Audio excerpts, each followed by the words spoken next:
Et bonjour à tous les collègues, hein. C'est une très belle action qui est organisée, très internationale, parce que je vois Tamar qui est en Géorgie, je vois des gens qui sont connectés depuis l'Afrique, un grand nombre de collègues aussi connectés depuis l'Asie. Donc c'est une très belle réussite. Et donc je vous laisse la parole et bonne session à toutes et tous. Merci. Merci. Donc, merci à Monsieur le directeur régional de l'AVF.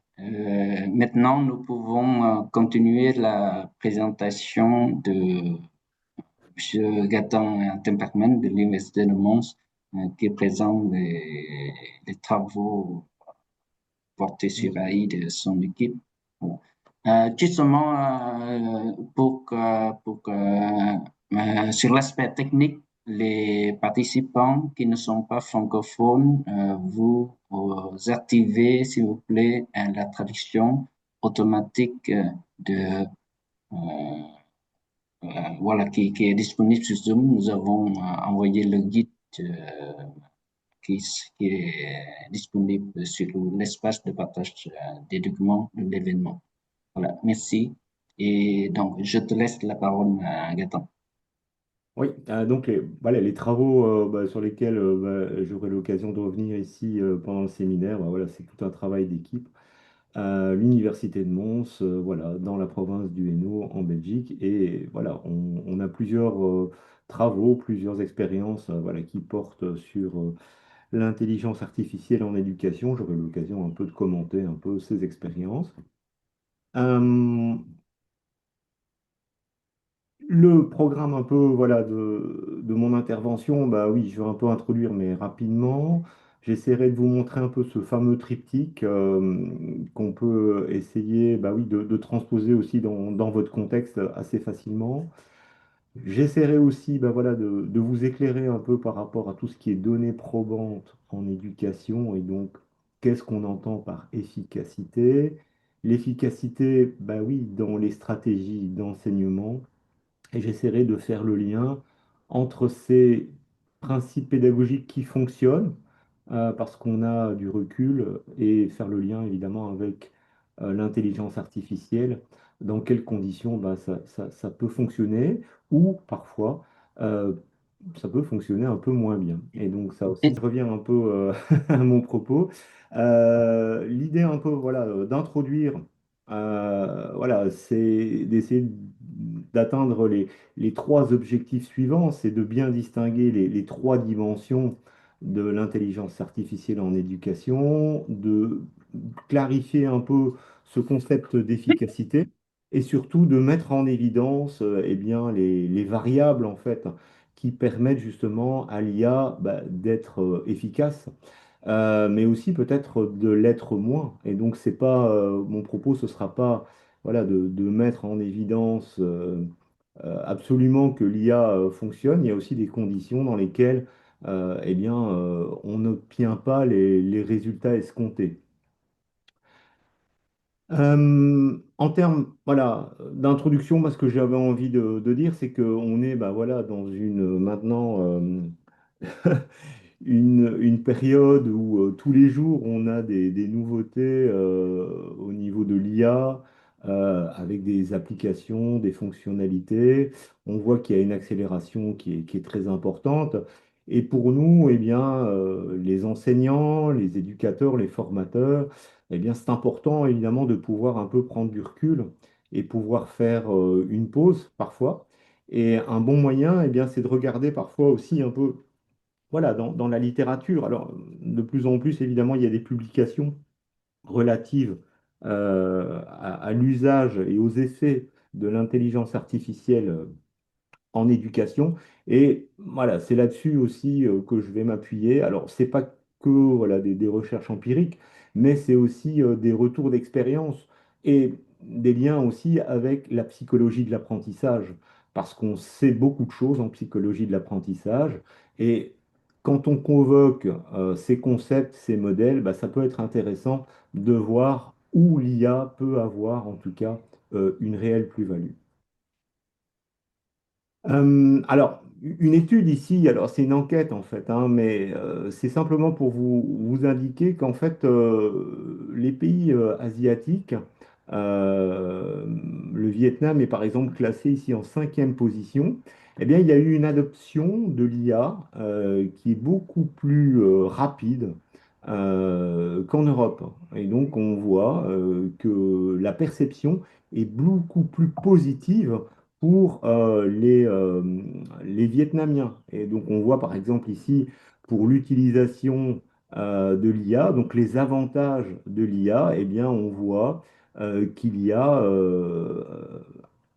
une expérience qui est généralement perçue beaucoup plus positivement. Donc, sur plusieurs items, hein, l'intelligence artificielle aide les enseignants à écrire, à améliorer donc leur support de cours en quelque sorte.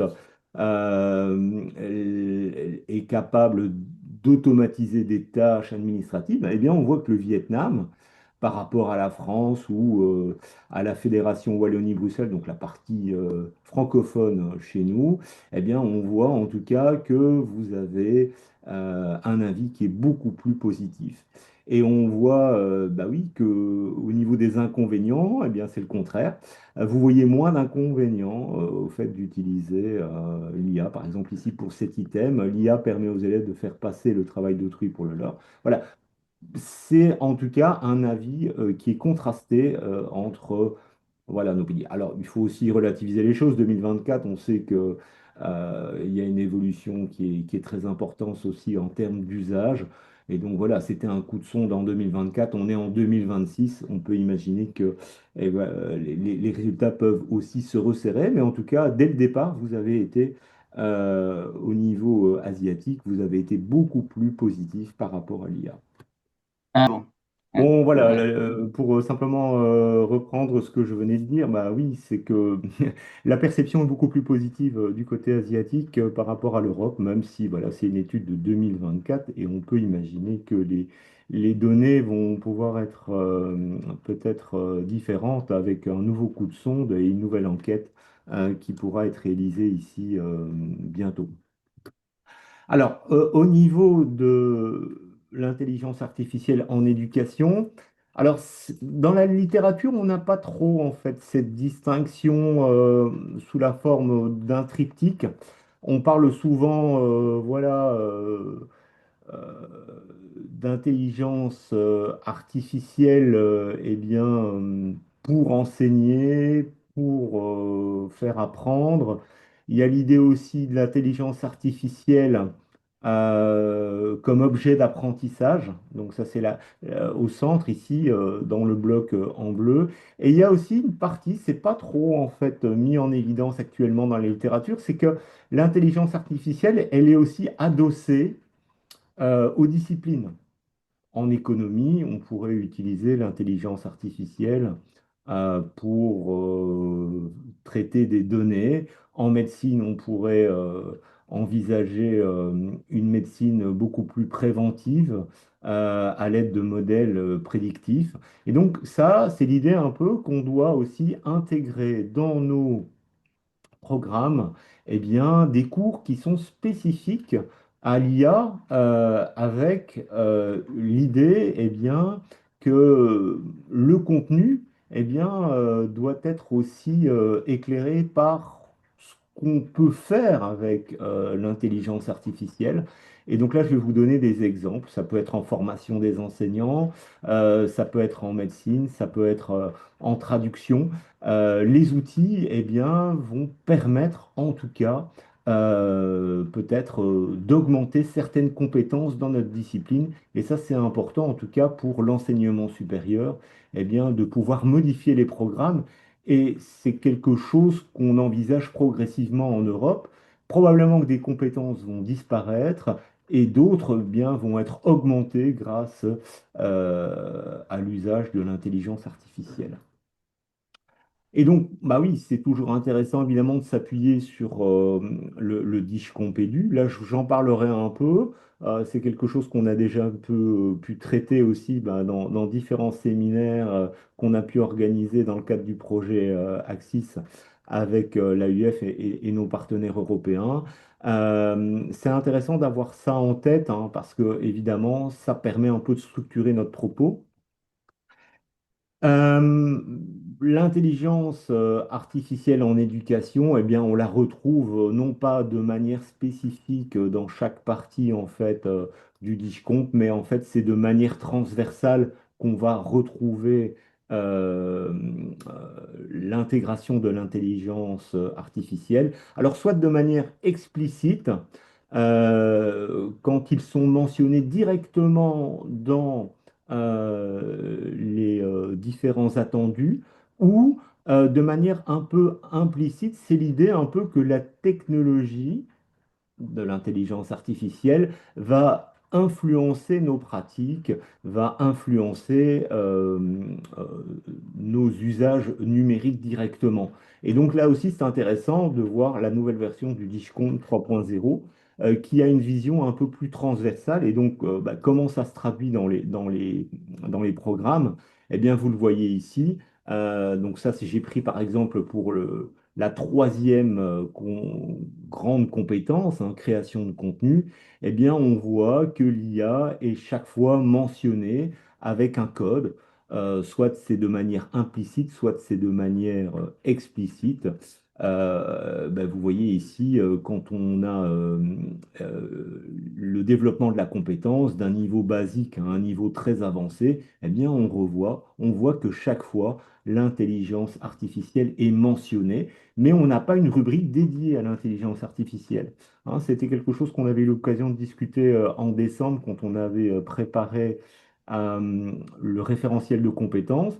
Eh bien, ça n'a pas beaucoup de sens de dédier une rubrique spécifique à l'IA. L'IA, elle est partout. Et ce qui est intéressant, c'est de distinguer un usage qui est direct, explicite, avec un usage plutôt implicite. Alors, l'éducation, ici, l'intelligence artificielle va être au service de l'enseignement et de l'apprentissage. Eh bien là, oui, on a beaucoup de retours d'expérience. On a beaucoup de situations où on utilise l'IA pour évaluer, pour développer des ressources numériques, pour mobiliser et pour engager les étudiants dont on a la responsabilité. Dans toutes les phases de l'enseignement et de l'apprentissage, on va utiliser en fait l'IA. Et donc, quand on a une situation d'apprentissage, eh bien, on peut la modéliser de la manière suivante. On a le but ultime de toute situation d'enseignement et d'apprentissage, c'est que nos élèves, nos étudiants puissent développer des compétences, construire des connaissances. Eh bien, pour ça, on va leur proposer des tâches, on va leur proposer des ressources, des documents, on va leur construire un environnement d'apprentissage. Et notre but en tant qu'enseignant, évidemment, eh bien, c'est de réguler des différentes activités des étudiants pour qu'ils puissent apprendre de manière optimale. On va aussi les amener à travailler à plusieurs, donc il y a parfois aussi de l'apprentissage collaboratif. Et en fonction un peu de notre retour d'expérience, en tant qu'enseignant, de formateur, on va parfois modifier l'environnement dans lequel les apprenants évoluent. Et ce que je veux dire par là, c'est que dans toutes ces phases, dans toutes ces étapes, en fait, on aura besoin peut-être par moment de l'IA. L'IA peut nous aider à différents moments pour eh bien, être peut-être plus efficace pour mener à bien ces différentes actions dont bah, le but ultime, évidemment, c'est que les apprenants, les étudiants, eh bien, puissent développer de nouvelles compétences. Et là, il y a une petite erreur de traduction. Ici, c'est pas Knitin hein, qui a proposé cette modélisation. Je voudrais rendre à l'auteur eh bien, sa modélisation. C'est André Tricot hein, qui a modélisé ici. Moi, je trouve que ça résume toute situation d'enseignement et d'apprentissage. Et donc, des tas d'exemples sont disponibles. Maintenant, les logiciels nous permettent eh bien, de générer des questions. Des items de manière automatique en mettant notre contenu. Mais évidemment, c'est toujours sous le contrôle de l'enseignant, hein, de pouvoir se rendre compte si la question, elle tient bien la route. Alors, il y a parfois aussi un usage de la part des étudiants qui disposent des syllabies et qui peuvent générer des questions pour se préparer à l'examen. Et donc, des tas d'outils maintenant permettent, en tout cas, de créer des questions ouvertes, des questions fermées, même des questions très élaborées, hein, des questions d'analyse, qui permettent évidemment de disposer aussi euh, de la bonne réponse, de la bonne solution. Et là, évidemment, en tant qu'enseignant, on peut être critique parfois par rapport aux solutions qui sont proposées, mais en tout cas, ce sont des outils qui sont maintenant largement diffusés et qui peuvent être mobilisés par nos étudiants. Un logiciel que les étudiants utilisent beaucoup, les enseignants aussi, eh bien, c'est Notebook LM, hein. C'est un logiciel qui permet voilà, de faire des résumés, de créer des quiz, des infographies, de pouvoir créer des cartes mentales, des présentations qui sont soutenues aussi par parfois des podcasts audio qui sont voilà, de bonne qualité. Et là aussi, on peut appliquer certains principes qu'on sait en psychologie d'apprentissage. On a parfois des textes qui sont difficiles d'accès, un article scientifique, des chapitres d'ouvrages qui peuvent poser problème aux étudiants, même parfois aux enseignants, chercheurs. Parfois, il y a des choses qui sont plus difficilement accessibles. Eh bien, on a la possibilité de pouvoir générer des images, des supports d'apprentissage sous forme de slides. On a un résumé du texte en fait qui est proposé, mais en appliquant certains principes de psychologie de l'apprentissage. Donc ici, par exemple, j'ai un ouvrage que j'ai partagé en différents PDF. Je sélectionne les parties qui m'intéressent et je peux ainsi générer les supports qui m'intéressent en fait, hein. Je n'ai pas envie d'avoir un résumé de l'ensemble de l'ouvrage, mais de manière spécifique, je sélectionne les parties qui m'intéressent. Et quand on fait un lien avec la psychologie de l'apprentissage, eh bien, on sait qu'on n'apprend pas de manière préférentielle, soit de manière auditive, soit de manière visuelle, mais c'est une combinaison des deux. On travaille en activant la mémoire visuelle et la mémoire auditive. Et on sait qu'on a intérêt à combiner les deux parce que la mémoire visuelle, elle fonctionne selon un traitement parallèle, alors que la mémoire auditive, un podcast audio par exemple, fonctionne de manière séquentielle. Et c'est le fait d'utiliser ces deux traitements de manière complémentaire qui donne la possibilité de mieux gérer la charge cognitive et ainsi de favoriser une meilleure intégration des informations en mémoire. Donc, vous voyez ici, on a parfois des avantages aussi à utiliser des outils de l'IA pour soutenir des principes en psychologie de l'apprentissage. En évaluation aussi, alors c'est toujours un peu une question délicate, mais on voit que c'était une expérience qui avait été réalisée par mon collègue au tout début. On arrive à évaluer aussi des situations d'enseignement et d'apprentissage, des travaux. Est-ce que ça diffère vraiment de la note humaine? Alors quand on travaille avec des productions écrites, des productions ouvertes, c'est là où l'IA évidemment change la donne par rapport à ce qu'on connaissait auparavant, c'est qu'il est en mesure, le système, de corriger évidemment et d'évaluer des productions ouvertes. Donc en termes de traitement automatique du langage, on a un levier qui est très important. Alors, je ne vais pas rentrer dans tous les outils, je vous ai montré quelques éléments intéressants, mais l'éducation par l'IA pour les situations d'enseignement et d'apprentissage, eh bien, vous voyez qu'il y a une quantité très importante de ressources qui sont proposées. Et c'est même très difficile à suivre parce que les outils sont mis à jour au quotidien, de nouveaux outils apparaissent. Et donc, pour pouvoir faire une très bonne veille pédagogique, il faut suivre ça au quotidien.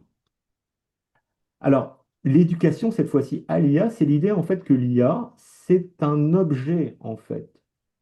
On doit essayer de comprendre comment ça marche, comment ça fonctionne, qu'est-ce qu'on a dans la boîte noire en quelque sorte. Et ça, c'est drôlement intéressant. Et ça, voilà, c'est dans le DIGCOMP, évidemment, c'est le propos principal, c'est de se dire il y a des compétences numériques qui doivent nous permettre, évidemment, de mieux comprendre un petit peu le monde qui nous entoure, le monde technologique qui nous entoure. Et donc là, il y a des tas d'outils qui nous donnent la possibilité justement de faire de l'éducation à l'IA, essayer de comprendre un peu bah, comment ça fonctionne, le machine learning, comment fonctionne évidemment toute cette pensée algorithmique. Et on peut le commencer. Alors ici, mon propos, évidemment, on est au niveau de l'enseignement supérieur, mais nous, on travaille même avec des plus jeunes qui, dans l'enseignement obligatoire, il y a aussi, bah voilà, chez nous, un programme maintenant qui, eh bien, demande un peu d'appréhender cet univers technologique. Et on a évidemment une partie qui est dédiée à l'IA. Et donc, des tas d'outils permettent justement de pouvoir appréhender ces principes. On a déjà essayé d'évaluer, nous, je ne veux pas rentrer dans le détail, ce type en fait de dispositif. Eh bien, oui, quand on utilise des logiciels comme Scratch, eh bien, on peut en tout cas permettre aux élèves dès le plus jeune âge eh bien, de comprendre un petit peu ce principe de pensée informatique. On peut le faire aussi de manière débranchée. Donc l'IA, en fait, on pense toujours que voilà, c'est uniquement sur machine, mais pour permettre aux individus de comprendre un peu comment ça fonctionne, il y a tout un travail qui a été réalisé à partir de matériel débranché. Et donc on peut travailler rien qu'avec, si vous voulez, du papier et du crayon pour essayer de comprendre certains principes de catégorisation, de classification, de prédiction, comme ici je l'ai mis sur Madia. Donc il y a moyen d'appréhender des procédures qui sont mises en œuvre dans l'IA avec aussi des démarches qu'on appelle débranchées. Gaëtan, s'il te plaît, il y Oui. a certaines demandes, certains participants qui ont demandé si tu peux augmenter un peu, grandir un peu l'écran parce que maintenant c'est trop petit. D'accord. Ensuite, tu es en train d'utiliser la version en anglais. Parfois, comme c'est indiqué, Oui, c'est la c'est traduction quand c'est des oui, images c'est la traduction automatique. partielles. Parfois, ça passe pas tout en anglais. Voilà. Je ne sais pas Ok. si ça crée une difficulté Non, voilà, non, pour le mais suivi ou pas. je décrirai voilà, à l'oral en fait Ouais. les choses. Ou Euh, est-ce que tu as la version PowerPoint en français? Tu peux le projeter directement du PowerPoint, comme ça peut permettre avoir le bon affichage. tu souhaites que je change mon support, c'est ça? Que je mette la version française? Si tu peux avoir, si tu as un PowerPoint, tu projettes en mode projection PowerPoint, même en français, ça va parce que tous les participants auront la version traduite sur leur propre ordinateur. Et pour optimiser l'affichage, parce que là, l'affichage en PDF, le PDF, c'est pas très bon. Voilà, il y a des parties qui sont superflues, d'autres, voilà, c'est pas optimisé, le PDF. Oui, oui. Écoute, oui, bah, je vais changer ça. En fait, je vais rechercher mon support. Alors,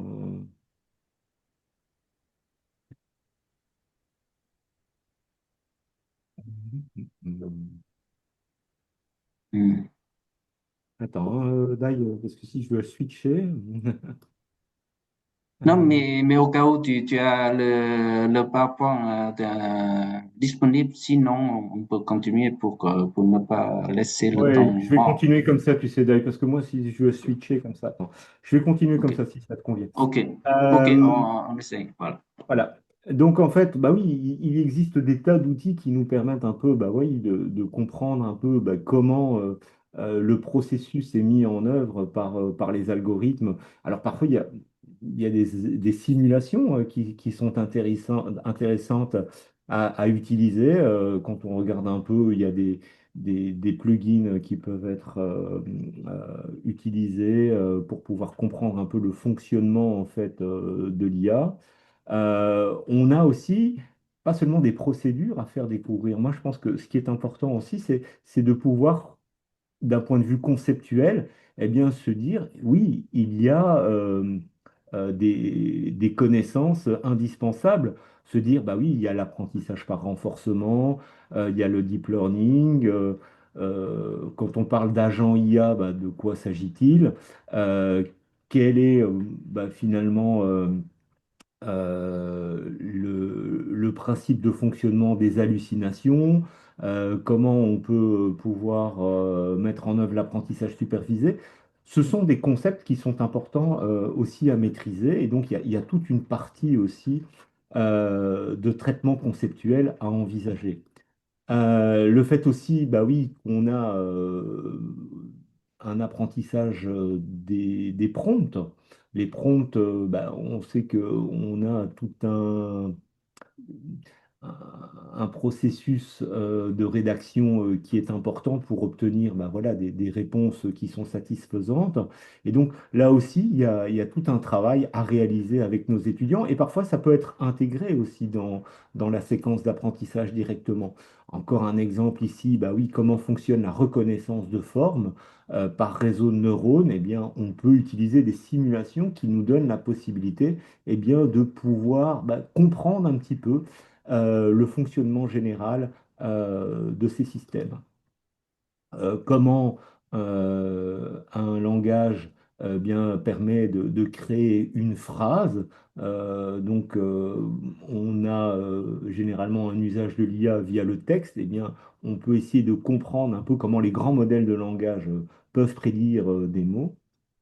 Le fait aussi de pouvoir suivre des formations. On a de plus en plus de MOOC, de formations, ici de webinaires, hein, voilà, qui traitent de liens en éducation. Et donc, ça peut être intéressant aussi de pouvoir suivre en auto-formation ces différentes formations dédiées, en fait, hein. Alors dans les cours aussi, ça peut être intégré. Nous, ici, c'est dans le cadre de mon cours. Moi, je donne un cours de psychologie de l'apprentissage. Eh bien, qu'est-ce on demande à nos étudiants? C'est d'utiliser l'IA, en fait.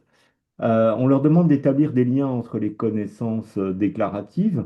Eh bien, on leur demande aussi de s'appuyer sur l'IA, mais on leur demande d'identifier et d'être critique par rapport à ce que l'IA apporte. Est-ce que l'IA, bah, finalement, nuance correctement le lien entre les concepts ou pas? Et donc, ça permet aussi aux étudiants d'avoir un regard qui est critique. Ça aussi, ça fait partie de l'apprentissage où on peut mieux, en tout cas, cerner en fait l'intelligence artificielle. Et donc, ça fait partie, bah oui, de cette unité d'enseignement ici en Belgique. Eh bien, on leur demande eh bien de rédiger des prompts, eh bien, de manière vraiment précise. Eh bien, c'est aussi quelque chose où on était étonné, c'était que nos étudiants, finalement, n'utilisaient pas l'IA de manière optimale. Ils ne leur donnaient pas forcément un rôle, il n'y avait pas une préoccupation du contexte, il n'y avait pas une explication de la tâche qui était dédié à l'IA, on ne donnait pas des conditions et on n'avait pas forcément une réflexion sur le format de rendu qui était attendu. Donc là aussi, il y a tout un travail intéressant en tant qu'enseignant pour nos étudiants, eh bien, de les guider dans de la rédaction un peu plus aboutie de prompt. Et donc voilà, c'était les attendus en fait dans le cours, c'était qu'ils puissent identifier ce que l'IA apportait à la comparaison entre les concepts. Et donc voilà, l'IA et l'art finalement du prompt, ce sont des compétences qui doivent être traitées pour elles-mêmes. Ça, c'est important de retenir, je crois. Alors Pix fait partie aussi de cette éducation à l'IA en fait, hein, parce que Pix, depuis peu, on en a parlé ici en décembre, eh bien Pix donne la possibilité de d'évaluer en fait nos compétences par rapport à l'IA. Et donc là, il y a tout un travail qui est très intéressant d'auto-évaluation où on leur demande si la réponse qui est fournie par le logiciel d'IA générative, est-ce que bah, finalement elle nous permet d'avoir une confiance. Alors c'est intéressant de pouvoir les mettre en situation par rapport ben voilà, à des données qui pourraient être générées par l'IA et de leur demander un peu bah oui, de se positionner et de bénéficier aussi, c'est ça qui est intéressant, d'un feedback. Ah, Alors, oui. troisième partie qui est intéressante, c'est le fait de aussi adosser des usages de l'IA à nos disciplines.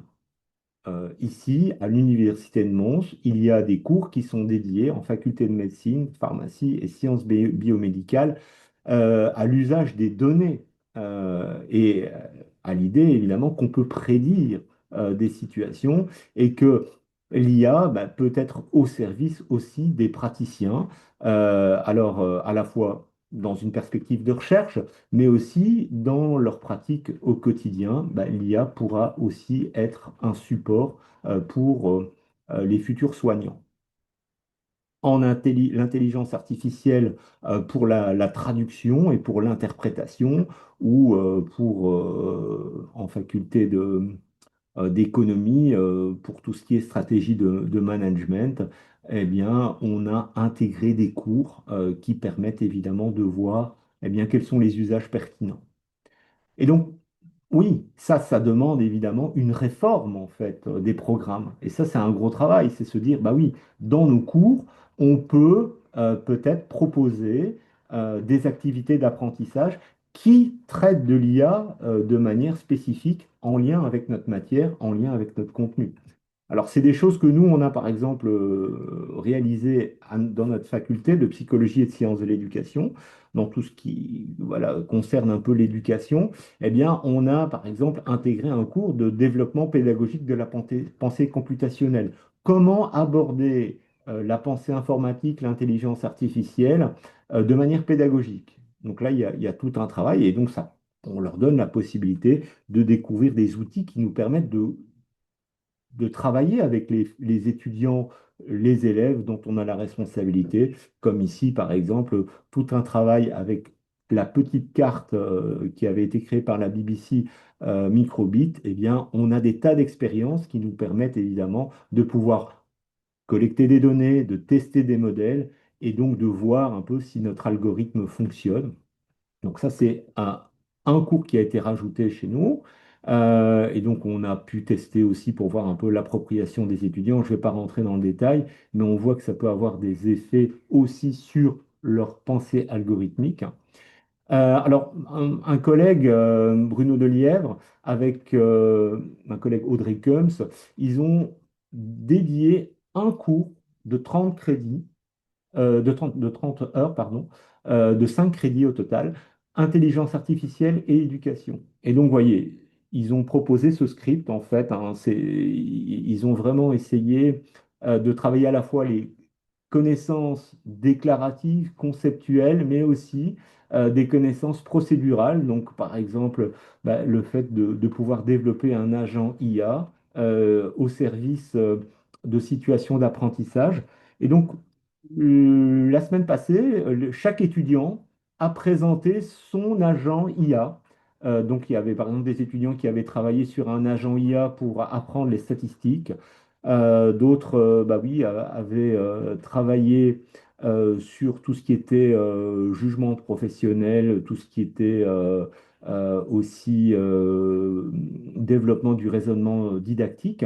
Et donc, ils ont présenté leur agent IA et donc on pouvait le tester. Il y avait un QR code qui permettait d'accéder à l'agent IA, mais en même temps, ils avaient fait toute une analyse, ils l'avaient mis au banc d'essai, si vous voulez. Et donc là, c'est aussi tout un travail qu'on peut essayer de réaliser avec bah oui, les futurs enseignants qui auront ben, la responsabilité ensuite eh bien, de mettre en œuvre des situations d'enseignement et d'apprentissage. Donc voilà, c'était un peu le triptyque que vous pouvez retenir. L'IA, c'est un outil pour enseigner et pour faire apprendre. C'est un outil aussi un objet d'analyse, en fait, où on doit prendre du recul. Et c'est aussi un outil qui doit être eh bien, en lien avec les matières qu'on va traiter. Alors, dans la littérature, il y a davantage peut-être de ressources euh, par rapport au comment, en fait, hein. Et donc, à la question de l'usage de l'IA pour l'enseignement et pour l'apprentissage, je vais un peu rentrer là-dedans. Et quelle est finalement l'efficacité de tout ça? Alors, ça peut être intéressant de regarder un peu chez d'autres auteurs, en fait, hein.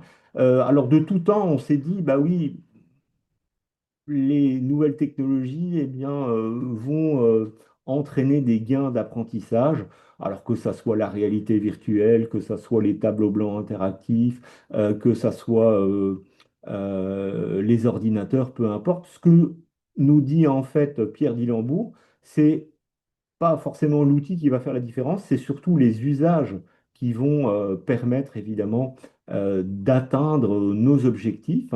Et donc c'est toujours pour lui ce qui compte, c'est la tâche qu'on va demander de réaliser avec l'outil qui va être en tout cas une variable importante en termes de réussite. Et si on ne réfléchit pas à la tâche qu'on va demander de réaliser avec l'outil, eh bien, on a peu de chances d'atteindre des gains d'apprentissage qui sont en tout cas intéressants. On retrouve ça aussi chez Franck Amadieu et André Tricot, qui est écrit pour cette fois-ci de la bonne manière. Et donc, ils font le point aussi dans leur ouvrage sur l'intelligence artificielle dans l'enseignement. Et enfin, John Hattie, lui, n'a pas travaillé sur l'intelligence artificielle en éducation, il a travaillé essentiellement sur eh bien, les principes généraux en éducation, et donc l'approche par les données probantes, tout ce qui est evidence-based. Alors, lui, il s'intéresse uniquement à la qualité de l'apprentissage. Il ne s'intéresse pas trop à ce que les personnes veulent bien nous dire, sous forme de questionnaire ou d'analyse du processus. Il s'intéresse vraiment en termes de gains, de progression, de niveau de maîtrise. Et donc, ça, c'est quelque chose qu'il développe dans ces méta-analyses. Donc, il essaye de rassembler des études et de voir un peu quels sont eh bien, les effets et les tendanciels, en fait.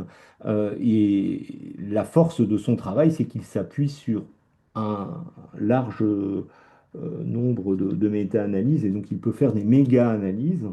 Comment ça fonctionne? L'idée, un peu, c'est de prendre que des études où on a des groupes expérimentaux et des groupes témoins, condition A, condition B, et on va pouvoir ainsi voir eh bien, quels sont les effets, les tailles d'effets en fait, hein. C'est important. Alors je ne vais pas rentrer, c'est pas un cours de statistique ici, mais en gros, quand on a une taille d'effet de 1, ça veut dire que 84% des personnes qui sont dans la condition A sont au-dessus de l'élève moyen qui se trouve dans la condition B.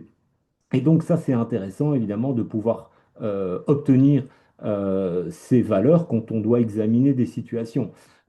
Ici, on a une taille d'effet de 0,5, et bien, ça veut dire que 69% des personnes qui sont dans la condition A sont au-dessus de l'élève moyen, de l'étudiant moyen qui se trouve dans la condition B. Voilà, c'était une petite parenthèse pour vous expliquer de quoi il s'agit en termes de taille d'effet. Et donc, il a examiné la littérature de 1977 à 2023 et ce qu'il met, mais voilà, les moyennes évidemment sont toujours à prendre avec prudence, mais en fait, il montre que la taille d'effet des technologies, quelle que soit la technologie, voilà, c'est évidemment, on travaille de manière vraiment très synthétique, c'est 0,34. Donc, c'est pas non plus la panacée. Mais par contre, ce qu'il met en évidence, et ça c'est intéressant, c'est que ça peut varier aussi en fonction du niveau d'enseignement. On voit que, par exemple, dans l'enseignement obligatoire fondamental, c'est 0,45, l'enseignement secondaire 0,30, 0,32 pour l'enseignement supérieur. Et ce qui est intéressant chez lui, et c'est ça qu'il faut retenir, s'il y a bien un graphique, c'est quand on a un usage des technologies avec des tâches qui sont intéressantes, avec aussi des principes remarquables en psychologie de l'apprentissage, en pédagogie, on voit que là, la taille des faits augmente et devient très intéressante quand on voit un peu justement eh bien, les gains que les élèves peuvent obtenir. Alors, qu'est-ce qui fonctionne et qu'est-ce qu'il faut retenir? Alors, il met 150 effets en évidence, Jonathan. Moi, je ne vais pas vous décrire les 150 effets ce matin. Ce qui est intéressant, évidemment, c'est de se dire, bah oui, alors il y a un petit décalage dans mon graphique, mais voilà, tout ce qui est auto-évaluation, tout ce qui est apprentissage adaptatif, feedback, métacognition, évaluation formative, étayage, conceptualisation, usage de cartes conceptuelles, se tester. Eh bien, on voit que là, quand on a cette mise en œuvre de ces principes, c'est là où on fait la différence en termes de qualité de l'apprentissage. Parce que les tailles d'effet, vous voyez, deviennent nettement plus élevées. Et mon propos ici, c'est de se dire, bah oui, dans les différentes études empiriques, parfois même déjà des méta-analyses qui sortent, eh bien, où l'IA peut faire la différence, ou pas du tout, ou peut-être de manière mitigée. D'accord? Et donc là, j'ai convoqué quelques études. Alors, mon propos, c'est pas d'être exhaustif. Je vais vous montrer quelques situations. Voilà, ça permet un peu d'éclairer un peu le propos. Alors, une étude où on a des effets positifs, 2025, on voit que la taille d'effet, elle est de 0,7 environ.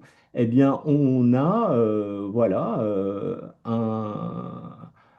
une analyse en fait par rapport à l'usage de l'IA générative et on voit un effet modéré sur la performance des étudiants. Et on voit que on a d'autres études, hein, par exemple ici les effets de ChatGPT sur la performance des étudiants.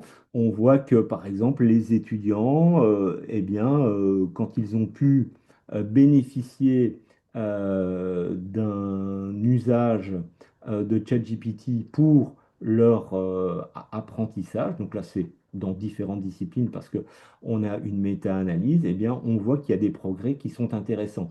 Le, Au niveau de la perception, on voit que c'est un peu plus faible. Donc là, on a demandé qu'est-ce qu'ils pensaient de leur expérience avec l'intelligence artificielle. On voit que, bah oui, leur perception est toujours positive, mais ça ne correspond pas forcément aux données objectives qui sont issues des différentes observations. Alors ici, une autre situation, et donc là, on applique le principe d'étayage, d'usage de cartes conceptuelles avec l'intelligence artificielle. Eh bien, on voit quand on peut combiner ces différents principes, qu'on a un effet positif sur l'apprentissage. Et on voit que lorsqu'on leur propose le chatbot uniquement de manière libre, sans forcément avoir l'application de ces principes de d'aide en fait et de guidance. Donc l'étayage, bah, c'est leur donner des relances, c'est leur donner des coups de pouce ou le fait d'avoir des illustrations qui peuvent être générées sous forme de cartes mentales, de cartes en réseau. Eh bien, on voit que les effets sont moins importants quand on travaille uniquement euh, avec un usage libre en fait du chatbot. Mais quand on donne des contraintes pédagogiques, l'effet est nettement plus intéressant. Je vais vous montrer ici qu'est-ce qu'on obtient ici au niveau des résultats. On voit, alors j'ai synthétisé un peu ce qui est dans le tableau, mais on voit que l'avantage est au groupe qui a bénéficié des pratiques pédagogiques qui sont renforcées par rapport au groupe contrôle qui n'a pas bénéficié évidemment de ce paramétrage pédagogique. Alors, même chose ici au niveau de la métacognition et de l'étayage. Métacognition, c'est prendre du recul. On voit ici, si vous voyez, qu'il y a un dialogue socratique qui est mis en œuvre. Le tuteur ne donne pas la réponse, mais va relancer et va amener l'étudiant à réfléchir à ce qu'il peut lire et à ce qu'il peut produire. La situation 2, la situation basique, bah, il répond voilà, de manière basique et simple dans le chat. Et enfin, un groupe contrôle, un peu moins pertinent, je trouve, mais il répond de manière short et courte, mais pas forcément de manière pertinente. Eh bien, on voit qu'en termes de gain d'apprentissage, eh bien, c'est quand on peut justement encourager la réflexion, quand on peut reposer des questions, eh bien, qu'on va avoir des gains qui seront beaucoup plus intéressants en termes de maîtrise. Euh, En Afrique, on avait testé un logiciel ici, vous voyez, plutôt en mathématiques. Donc c'était un tuteur, c'était au Ghana. Eh bien, c'était Rory, c'était si vous voulez, un tuteur virtuel. Eh bien, on voit qu'on peut avoir des gains intéressants quand on applique ben, des principes d'évaluation, d'étayage, de feedback, où on peut s'adapter en fait à l'apprenant. Donc là, on a des gains bon, qui sont modérés, mais on voit que par rapport au groupe contrôle, il y a un bénéfice. En termes, vous voyez, de post-test, on arrive à des meilleurs résultats. Alors, qu'est-ce qu'on a pu nous tester dans notre labo? Alors, normalement, il y avait une petite simulation, mais vous allez pouvoir, je vais vous donner le lien. Nous, on a développé dans un cours qui concerne 600 étudiants environ, on a testé un chatbot où les étudiants, tout au long de l'année, eh bien, peuvent décoder la théorie, peuvent réviser, peuvent avoir un outil pour mieux comprendre la matière. Et donc, ça s'appelle Alex Edu. Et donc, on met l'ensemble de nos supports dans le chatbot. Et si vous voulez, on incite le chatbot à fonctionner de manière à questionner l'élève, à donner du feedback, mais aussi à progressivement aussi enlever après du support pour qu'il puisse devenir un peu plus autonome. Et donc, on a testé ça. Alors, vous pourrez tester ça si vous le voulez par la suite, hein. Je ne vais pas faire la démo ici. J'ai simplement fait une copie d'écran. On voit, voilà, l'étudiant nous pose, c'est en éducation, je ne comprends pas ce concept. Eh bien, on donne une piste en fait où on l'invite à réfléchir. Et donc, on ne lui donne pas l'explication directement, mais au contraire, on va lui demander évidemment de nous donner ses représentations et ensuite, eh bien, on va lui poser des questions pour se tester. Ça, ce sont voilà, des effets qui nous semblent intéressants et qui s'appuient sur le principe de l'effet boucle d'or, qui permet aux étudiants, aux apprenants, eh bien, tout au long d'une séquence d'apprentissage, eh bien, de pouvoir s'adapter en fait à leur niveau de départ et de progressivement, et vous le voyez sur le graphique, d'augmenter la difficulté dans la tâche. Et donc, ça va leur permettre évidemment de pouvoir garder un niveau de motivation qui est intéressant. Et ça, on a repris dans un article en fait par nos collègues de Bordeaux en fait, hein, qui montre que lorsque on peut appliquer ce principe-là, eh bien, on peut avoir euh, un engagement et une persévérance des étudiants qui est maintenu dans la séquence d'apprentissage. Et donc, voilà, ils ont fait une revue systématique et ils ont pu mettre en avant eh bien, que c'était surtout sur l'engagement et la persévérance qu'on avait des effets qui étaient assez intéressants. Et qu'est-ce qu'ils ont essayé de voir d'un point de vue un peu plus technique? Eh bien, c'est que au niveau des différentes démarches en intelligence artificielle, eh bien, c'est qu'on avait pu par l'apprentissage, par renforcement, on avait pu voilà, mettre en œuvre un système de tuteur artificiel. On avait pu aussi, et ça c'est important, c'est ce qu'on appelle un peu tout ce qui en anglais c'est knowledge tracing, c'est le fait de pouvoir prédire la performance future tout au long d'un questionnaire. Et donc là, on peut travailler avec des techniques de deep learning et le fait aussi de pouvoir mieux profiler les apprenants hein, grâce à des techniques voilà, de cluster, d'arbres de décision. On peut ainsi mieux catégoriser les apprenants et ainsi leur donner les exercices just in time et qui sont adaptés à leur niveau réel. Donc voilà, c'est cette idée-là un peu, hein, c'est d'essayer d'augmenter ce qu'on appelle en psychologie de l'apprentissage le flow, hein, c'est le fait d'être absorbé par son activité, d'augmenter la motivation intrinsèque pour apprendre et faire apprendre, et aussi quand on a des larges cohortes, quand on a des groupes importants, comme nous, on l'a ici en première année de bachelier chez nous, en première année d'université, c'est d'être en mesure eh bien, de pouvoir proposer des progressions autonomes aux étudiants. Ce que je veux aussi mettre en avant, c'est que voilà, cette étude, elle montre que ça peut jouer sur la motivation, l'expérience utilisateur, il n'arrive pas encore à montrer les gains en termes d'apprentissage et donc surtout de transfert. Et donc là aussi, voilà, toutes les questions restent en tout cas posées par rapport justement à la performance des étudiants. Ici, on a travaillé que sur, si vous voulez, les aspects plutôt cognitifs.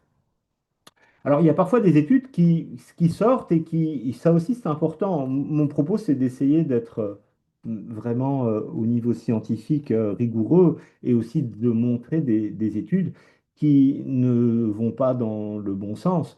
Et donc, il y a par exemple une étude du MIT qui montre, bah oui, au niveau un peu de l'engagement cognitif, de la mémorisation, que lorsqu'on utilise un logiciel comme ChatGPT, n'obtient pas forcément les gains d'apprentissage escomptés. Et là, c'est dans une tâche d'écriture, une tâche rédactionnelle. Alors, on peut se poser des questions par rapport justement aux résultats. Ce qui était peut-être intéressant aussi de convoquer, c'est que la tâche, elle est peut-être pas pertinente. Et que ici, dans ce cas-ci, on n'a peut-être pas forcément une application d'un d'un principe pédagogique. Moi, j'ai envie de dire, bah oui, c'est un peu la situation de l'élève qui rentre chez lui le soir et au lieu de faire son devoir en toute autonomie, bah oui, c'est peut-être les personnes qui s'occupent de lui qui vont faire son devoir à sa place. Et donc, quand on propose cet usage-là, ben, on ne va pas évidemment permettre à l'élève eh bien, de pouvoir développer ses compétences, vu qu'on va lui faire à sa place sans forcément l'amener à s'engager cognitivement. Donc, encore une fois, moi je reprends un peu les propos de Pierre Dilambeau, c'est probablement la tâche qu'on demande de réaliser avec l'IA qui va faire la différence et pas l'outil en tant que tel. Alors, on a aussi des études ici qui montrent, alors ça, ça vient, je pense, de nos collègues chinois, dans l'enseignement secondaire. Ça va dans le même sens, en fait, hein. C'est quand on utilise l'IA bah, pour les devoirs, bah oui, mais s'il n'y a pas de tâche réelle, c'est cette situation-là qui va être pas forcément positive, qui va plutôt être délétère, et on ne va pas forcément obtenir les gains espérés, parce que là, l'usage est complètement laissé entre les mains de l'apprenant. Il n'y a pas eu un paramétrage de l'enseignant qui permet d'appliquer certains principes métacognitifs, de testing, euh, d'étayage, etc.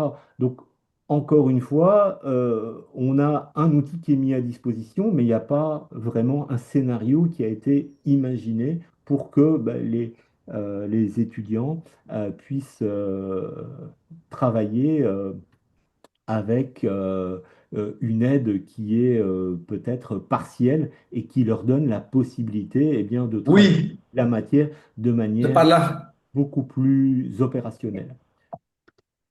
Et enfin, bah oui, je vais terminer. Je pense que je vais arriver dans le timing, un peu voilà, en termes d'issue. Ce qui est important de retenir, bah, c'est que ça devient intéressant quand il y a du feedback, quand on peut répondre en temps réel, quand l'outil peut jouer un rôle de tuteur qui est disponible 24 heures sur 24, lorsqu'on peut travailler tout ce qui est individualisation avec des grandes cohortes, et quand on peut aussi observer un petit peu les progrès réalisés à partir de tout ce qui est Learning Analytics auprès des étudiants, et bien là, l'IA peut vraiment déployer euh, tout, tout son potentiel en fait hein, pour permettre aux étudiants de progresser dans la maîtrise du contenu. Et je terminerai par ça, en fait, hein. Donc ça, c'est un Belge qui est exilé aux États-Unis. Bah oui, pour lui, c'est intéressant de mettre en évidence ce qui fonctionne et ce qui fonctionne moins bien, en fait. Pas uniquement, évidemment, montrer que l'IA, bah oui, c'est la panacée et c'est ce qui fonctionne forcément le mieux, mais aussi montrer des situations où son usage n'est pas du tout probant.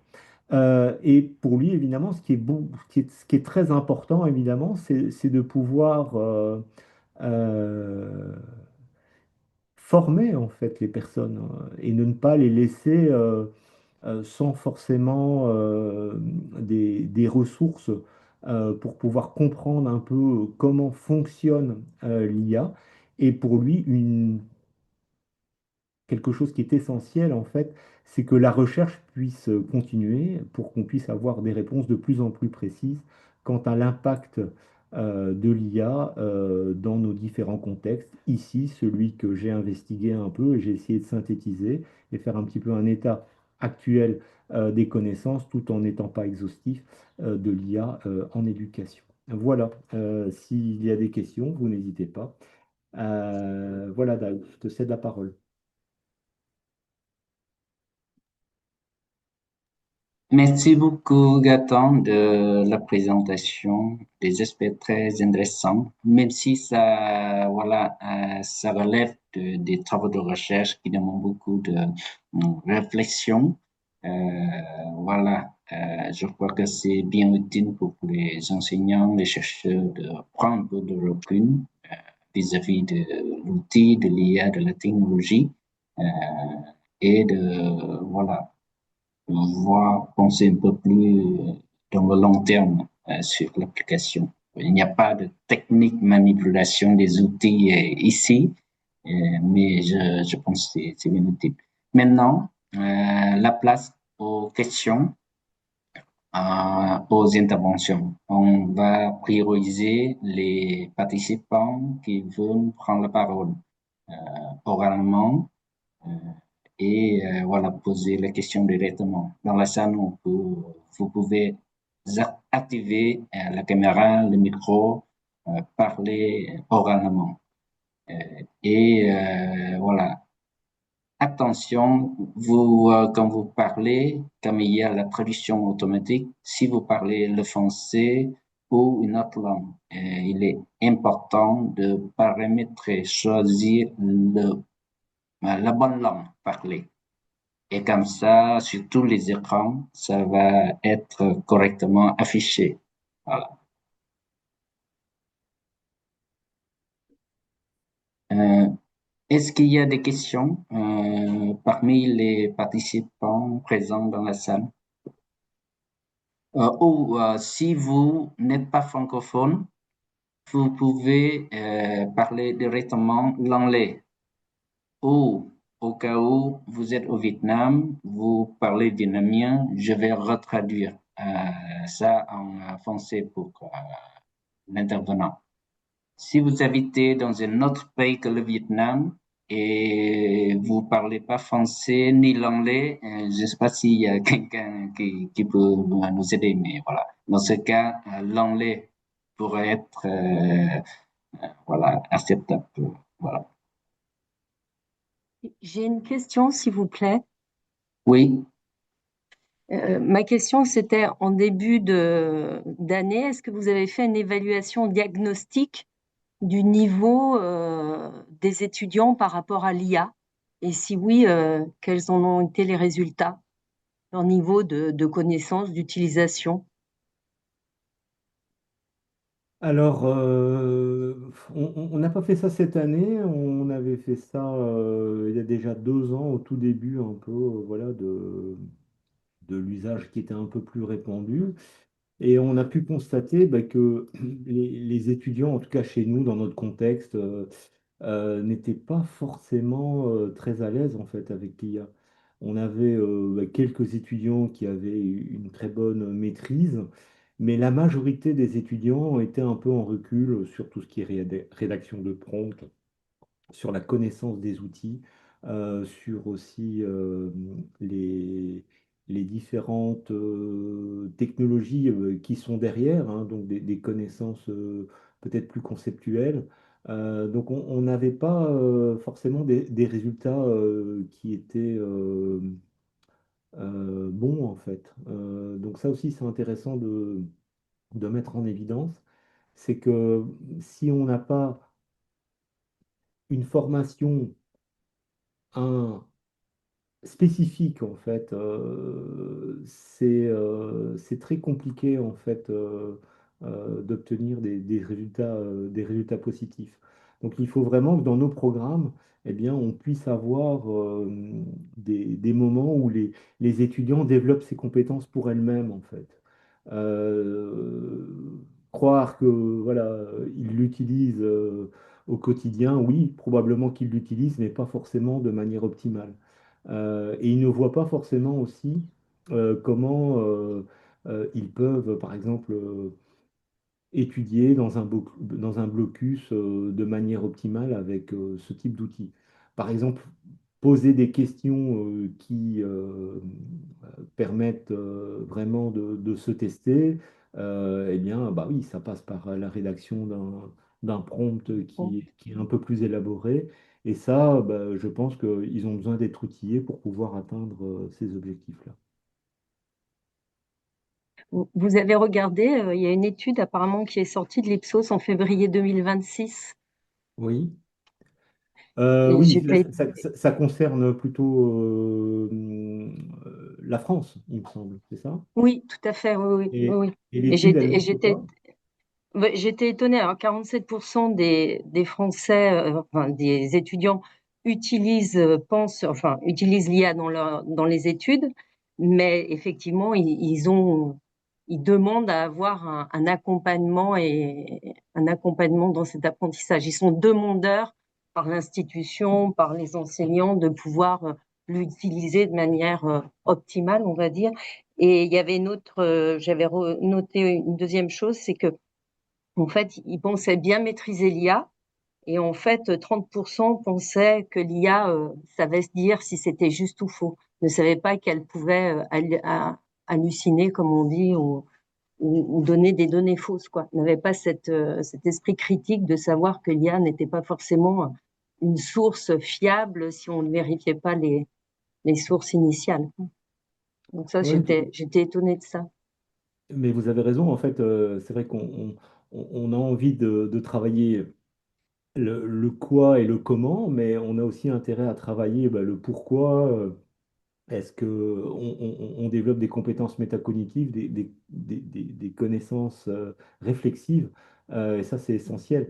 Et pour aider justement à développer ces compétences-là, Pix est très utile hein, parce que Pix propose maintenant tout un volet IA qui permet justement aux étudiants eh bien, d'être confrontés à ce type de situation. Et donc là, on peut jouer avec des échelles d'évaluation et ils peuvent recevoir aussi du feedback de manière automatisée. C'est assez assez intéressant, mais ça vient de sortir, donc c'est pas encore forcément Je déployé. connais pas du tout Pix. Qu'est-ce que c'est en deux mots, s'il vous plaît? Alors, Pix, je sais pas, tu veux en parler, Dai, ou tu préfères que j'en parle parce que c'est vrai que Oui, toi, c'est en fait, un projet EUF, hein. Ouais. oui, en fait, ce n'est pas tous les participants ici connaissent le projet ACES. Donc, en quelques mots résumés, PIS, c'est une certification de compétences numériques, voilà, qui, qui est en France, mais qui est maintenant acceptée dans plusieurs pays, dont la Belgique. Donc, Gaëtan a fait une présentation sur cette certification il y a quelques mois dans le cadre de notre projet auquel l'AVF participe. Voilà. Mais Ouais, et l'intérêt, évidemment, pour une institution universitaire, eh bien, c'est de pouvoir aussi euh, certifier des compétences. Et nous, par exemple, on a introduit ça dans notre cours il y a 2 ans. Donc, les étudiants, c'est ce que je disais, hein, on évalue les compétences numériques des étudiants. Alors, pas seulement l'IA, mais on voit que nos étudiants sont très en retrait. Et qu'est-ce que la littérature, elle nous dit?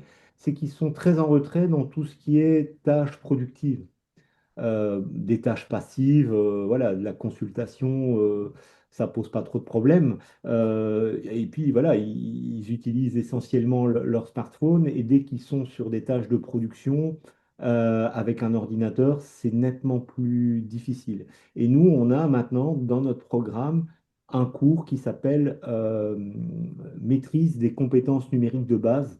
Et on va introduire l'IA parce que voilà, ça vient de sortir progressivement.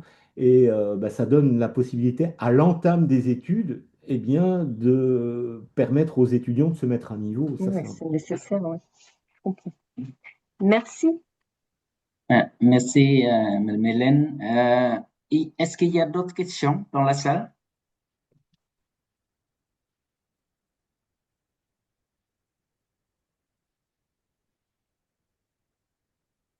Sinon, je peux voilà, résumer une question de manière générale sur la base des inscriptions, des attentes formulées par les candidats.